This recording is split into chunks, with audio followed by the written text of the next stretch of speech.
मूकं करोति वाचालं पङ्गुं लङ्घयते गिरिं यत्कृपात्तमहं वन्दे परमानन्दमाधवम्।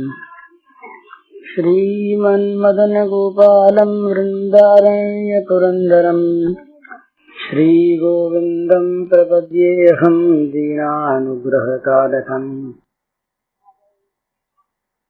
वंशीविभूषितकरान्नवनीरदाभात् पीताम्बरादर्णबिम्बफलाधरोष्ठात् पूर्णेन्दुसुन्दरमुखादरविन्दनेत्रात् कृष्णात् परं किमपि तत्त्वमहं न जाने।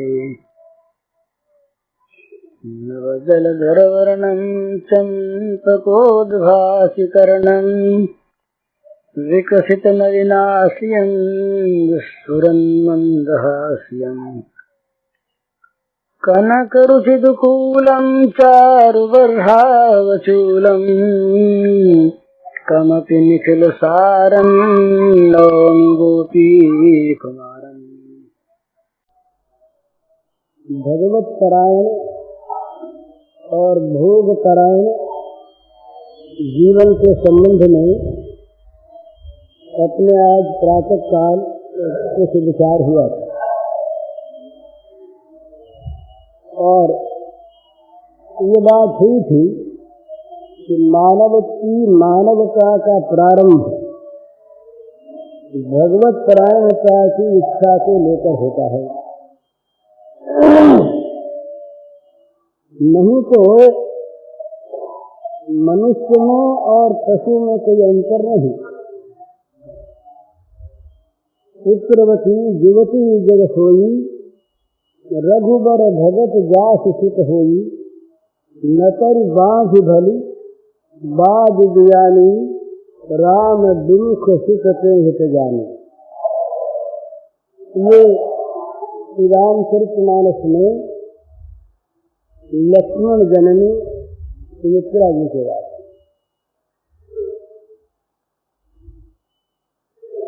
युवती मानवी तरुणी स्त्री जो माँ बनती है तो वही मानवी माता है, वही मानवी माता है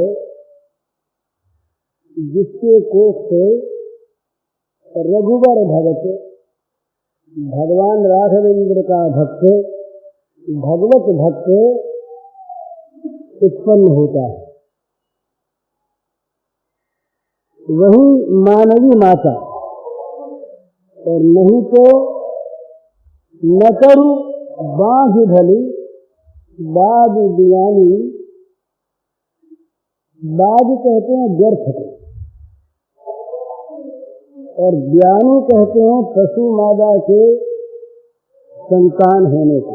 गाय ब्याई, भैंस ब्याई, कुतिया ब्याई, कोई भी नारी मानवी ब्याई कोई नहीं कहता। कोई पुत्र का प्रसव हुआ, पुत्र की जननी है, पुत्र का जन्म दिया उसने, ब्याई कोई नहीं कहता। तो जहाँ ब्याई शब्द का प्रयोग वहाँ ये सूचित होता है कि ये पशु मादा के लिए ये बात कही जा रही है। नकरु बाँझ भली बाज ज्ञानी। तो जहाँ कहीं भी ज्ञानी शब्द का प्रयोग होता है वहाँ पर पशु मादा का लक्ष्य है। कोई पशु स्त्री, कुतिया, गाय, भैंस, सुअरी कोई भी उसने संतान पैदा की माने ब्याई। तो जिस मानवी माता से भगवान का भक्त नहीं पैदा होता उस मानवी माता का पुत्र को जन्म देना ऐसा ही है जैसे पशु मादा पुत्र जनती है। यहाँ तो कहते हैं जननी कतभारणी दशमास भई किन बाँझ गई किन स्वय जरिजा से जीवन जान के नाथ जिए जग में तुम्हारे बिन है। भगवत प्रेम की अत्यंत श्रेष्ठता और प्रयोजनीयता आवश्यकता बतलाते हुए तुलसीदास महाराज कहते हैं, किन क्यों खरसू कर स्वान भले, किन क्यों खरसू कर स्वान भले, जड़ता बस के न कहें कछुए, जिनके मन राम से लेह नहीं, तो सही पशु ऊँच दिखान निदवे। जननी कतभारमी दशमास, भई तिन बाँझ गई तिन स्वय, जर जाहू सो जीवन जान के नाथ, जिए जग में तुम्हारे बिन है। तुलसीदास महाराज कहते हैं कि उन मनुष्यों से खर सीकर स्वान अच्छे हैं। खर कहते हैं गधे को, सीकर कहते हैं सूअर को, और स्वान कहते हैं कुत्ते को। पशुओं में भी कोई गाय, हाथी, घोड़े का नाम नहीं लिया, जो उच्च जाति के पशु हैं उनका नाम नहीं लिया। खरसू कर स्वान, गधे, कुत्ते, सूअर उन मनुष्यों से अच्छे हैं जिनके मन में भगवान का प्रेम नहीं।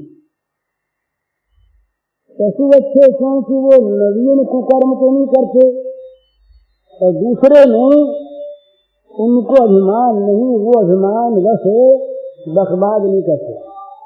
मनुष्य तो अपने को मानता है बड़ा बुद्धिमान, और न मालूम कितने प्रकार के अभिमान वो अपने जीवन में भरे रखता है, और कहता है मैं ऐसा, मैंने ये किया, मैं बड़ा बुद्धिमान, मैं बड़ा चतुर, मैं बड़ा दक्ष।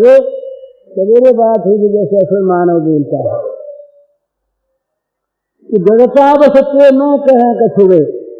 बेचारे वे गधे, सूअर, कुत्ते अपनी मूर्खता के कारण कुछ बकवाद तो नहीं करते, और रात दिन बकने वाला ये आदमी, अपने को बहुत ऊंचा बताने वाला, बखानने वाला, दीन हाँकने वाला ये आदमी अगर भगवान से स्नेह नहीं रखता तो से सही पशु, वो सचमुच पशु है, परंतु गूंडा पशु है। पूंछ दिखान निदवे, दिखान कहते हैं सींग को, दिशान सींग को कहते हैं। इसके एक पूंछ नहीं है और दो सींग नहीं है पशु ही। तो बिना सींग पूंछ का पशु देखने में भद्दा लगे, और पशु जाति में अगर कहीं जन्म होता तो कुछ काम तो करता ही है। अरे गधा होता बोझ ही ढोता, ये गधा बोझ भी नहीं ढोता। कुत्ता होता किसी के घर के रखवाली करता, ये मानव कुत्ता किसी घर के रखवाली भी नहीं करता। और सूअर गलती का काम करता बेचारा, कहता है। तो ये मानव होकर यदि भगवत प्रेम से रहित है तो इससे गधे, सूअर, कुत्ते अच्छे हैं। भले खर सीकर स्वान भले।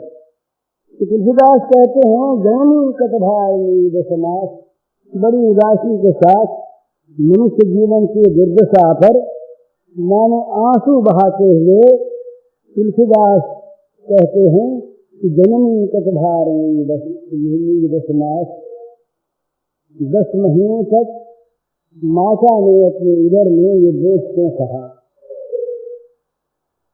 भई क्यों बांध, अच्छा था बांध रह जाती तो एक पशु तो न पैदा होता, एक पृथ्वी का भार तो न पैदा होता। पशु का काम करने वाला पशु पैदा होता तब भी गनीमत थी। जो है पशु और पशु का काम नहीं करता, तो ये गया बीता पशु तो नहीं उत्पन्न होता, और गई तो निकला। तुलसीदास महाराज के सब के ले लेते हैं, गर्भाधान से हुआ और कहते हैं कि गर्भाधान हुआ तो गई कि न किया, गर्भपात क्यों न हो गया। ऐसे पुत्र की अपेक्षा तो गर्भपात होना अच्छा था। और सरकार, अब मैं तो पैदा हो गया, मेरा जन्म हो गया हूँ पशु, तो क्या करूं अब? तो कहते हैं कि जरी जाऊ तो जीवन जान के नाथ, जिए जग में तुम्हारो धन है, तुम्हारा बिना होकर जो जीवन है हे जान के नाथ, इस जीवन में आग लग जाए। जरी जाऊ तो जीवन जान के नाथ, जिए जग में तुम्हारे बिन है, तुम्हारा बिना हुए ये जगत में जीना है, उस जिंदगी में आग लग जाए, वो जिंदगी जल जाने लायक है, रखने लायक नहीं। तो इससे मानवता का प्रारंभ मानव योनि में भी कब होता है? जब मनुष्य भगवत परायण होना चाहता है और इसके लिए कोशिश प्रयत्नशील कर देता है, तब वो मानवता का पात्र होता है। नहीं तो ये पृथ्वी देवी जब भाराक्रांत हो गई, जब भार से दब गई पृथ्वी, तो पृथ्वी देवी ब्रह्मा के पास गई और ब्रह्मा पृथ्वी देवी को गौ के रूप में साथ लेकर क्षीर सागर के तट पर पधारे। भगवान से प्रार्थना की। ब्रह्मा जी ने कहा कि प्रभु ये पृथ्वी रो रही, भाई क्यों रो रही है? बोले बोझ मर रही है, भाराक्रांत हो गई। तो भाई काहे का भार? बोले सारे दैत्य लोग राजा बन बैठे हैं, दैत्य रूप राजाओं के भार से पृथ्वी आक्रांत हो गई। इस भार को ग्रहण करने में, सहन करने में पृथ्वी असमर्थ हो गई। तो थे तो राजा ही वो लोग, यादवादी क्षत्रिय थे, परंतु वो थे दैत्य भावापन्न, वो मनुष्य नहीं थे। तो मनुष्य कौन? जो भगवत परायण, असुर कौन? जो भोग परायण। ये आसुर मानव और देव मानव का भेद है। फिर असुर की 3 श्रेणियां होती है, और जिसमें तीनों हैं, बात पित्त कफ, वो तो सन्निपात ग्रस्त रोगी माना जाता है। तो ये क्या है? 3 त्रिविधम नरकस्येदं द्वारं नाशनमात्मनः, कामः क्रोधः तथा लोभः, तस्मात् एतत् त्रयं त्यजेत्। सात 3 अति प्रबल खल, काम क्रोध और लोभ। तो कहा कि ये नरक के दरवाजे हैं, नरकस्येदं द्वारं, ये नरक के दरवाजे हैं और आत्मा का पतन करने वाले हैं, गिरा देने वाले हैं, आत्मा का विनाश करने वाले। इन तीनों से बचे। एकत्रियं त्यजेत्, इनका त्याग करें। आखिरी संपत्ति में ये 3 ही संबल होते हैं असुर मानव के। तो जहाँ इसीलिए माया के 3 इस संपत्ति के 3 रूप माने गीता में है, मोहिनी, आसुरी और राक्षसी। जहाँ काम है वहाँ मोहिनी आसुरी संपत्ति, जहाँ लोभ है वहाँ आसुरी संपत्ति है, और जहाँ क्रोध है वहाँ राक्षसी आसुरी संपत्ति है। आसुरी संपत्ति के 3 भेद काम क्रोध लोभ को लेकर। तो ये आसुरी संपत्ति, मोहिनी संपत्ति और राक्षसी संपत्ति, ये जिनमें है वो मानव रूपधारी तो भले ही हैं, 2 हाथ 2 पैर वाले खड़े खड़े ये सींग से ऐसे तो हैं, पेड़ खजूर सरी थे, पर इनमें कहीं रस नहीं, कहीं अमृत नहीं, कहीं कुछ नहीं। ये विष वृक्ष है, विष वृक्ष। रात दिन विष में जलते इनके समीप आने वालों को ये विष वितरण करते और विषाक्त जगत में रहते और विषमय नरकों में जाते। बड़ी बुरी स्थिति। तो मानवता का प्रारंभ होता है वहां से जहां से मानव प्राणी भगवत परायण होने की इच्छा करता है। ये मानवता का प्रारंभ है। इस मानवता का जितना विकास है उतना ही भगवत परायणता की वृद्धि है, और जितना ही भगवत परायणता का बढ़ना है उतना ही मानवता का विकास है। ये अन्योनाश्रित। तो सच्चा मनुष्य कौन, असली मनुष्य कौन? जिसका जीवन भगवान का जीवन हो गया, जिसका जीवन भगवान के लिए समर्पित हो गया, जिसके जीवन में भगवान का कार्य स्वाभाविक सहज रूप से होने लगा, वो पूर्ण मानव, यथार्थ मानव, सच्चा मनुष्य। तो कहीं अधिकचरे मनुष्य होते हैं, कहीं असुर भाव से मिले हुए मनुष्य होते हैं, कहीं पशु भाव से मिले हुए मनुष्य होते हैं, कहीं देव भावापन्न मनुष्य होते हैं और कहीं भगवत भावापन्न मनुष्य होते हैं, जिनको देखते ही भगवान के दर्शन होने लगते। तो ये मनुष्यों के भेद हैं, पर मनुष्यों में मानवता का विकास होने के लिए भगवत परायणता की अत्यंत आवश्यकता, प्रयोजनीयता है। तो भगवत परायणता जब मनुष्य के जीवन में आती है, आने लगती है, तो क्या होता है? भगवान की ओर जीवन झुकने लगता है, उधर को वृत्ति जाने लगती है, इसमें भी लाभ के दर्शन होने लगते हैं, उसके लिए भी मन में प्राप्त करने की लालसा जागती है। पर अभी वो लालसा बड़ी प्रबल है ना भोगों की। एक बड़ी ये सूक्ष्म चीज है जो मनुष्य को हमेशा गिराए रखती है, वो है भोगों में सुख की धारणा।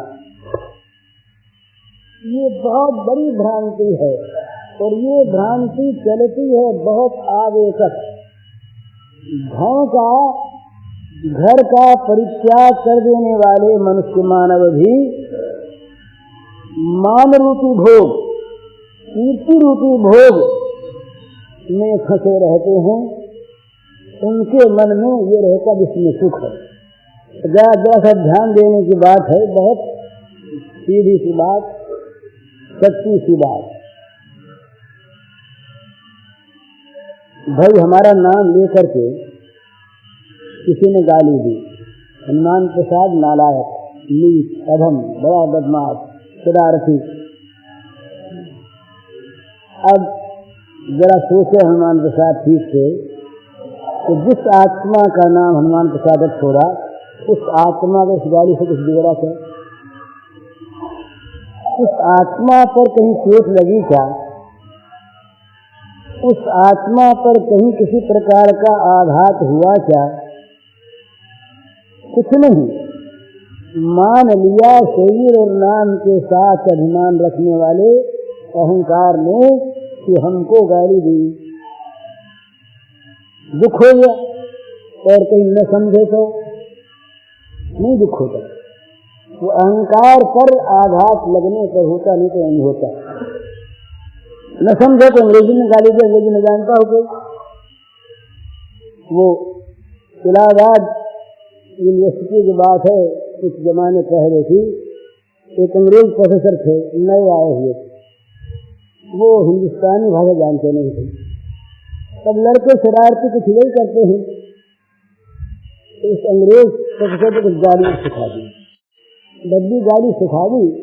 उसने पूछा, ये बोले ये हमारे यहाँ बढ़िया से बढ़िया शब्द है, ये जहाँ कोई पार्टी हो, अच्छे लोग इकट्ठे हुए हों, वहाँ इनके बोलने, इनके स्वागत के लिए इनको बोलना चाहिए।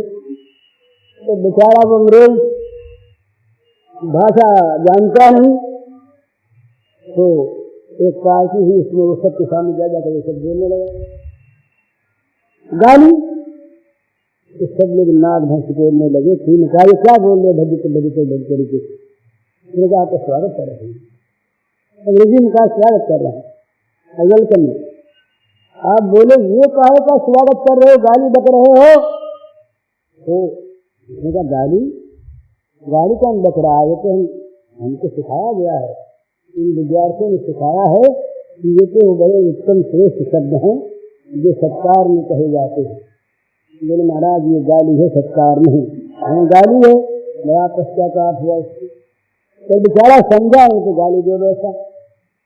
जब तक नहीं समझा तब तक उसने गाली नहीं माना। और अंग्रेज के ऊपर कोई गाली देता हिंदुस्तानी में तो नहीं नाराज होता, क्योंकि समझता नहीं, अभिमान को ठेस लगती नहीं। तो विचारने की बात है, हमारे अपमान से, हमारी हमको गाली देने से आत्मा का बिगड़ा क्या? और बड़ी तारीफ कर दी साहब, बड़ी तारीफ कर दी, प्रशंसा के पुल बांध दिए। आप महात्मा, आप बड़े अच्छे, आप ज्ञानी, आप उदार, आपके समान संसार में है कौन? आप सबसे ऊंचे। और हम भूल गए, हमें मिल क्या गया? हमारे आत्मा में, हमारे आत्मा के कोष में कौन सा धन आ गया, कौन सा निकल गया? ये गाली और प्रशंसा से, ये अपमान और मान से। परंतु अच्छे लोग भी जो संसार के पदार्थों का त्याग कर सकते हैं, इनको भी मान मिलने पर सुख की लहर सी आती है, बड़ाई मिलने पर सुख की एक आभा सी चमक जाती है कि मुझे मिला। ये महाराज बड़ी सूक्ष्म चीज है।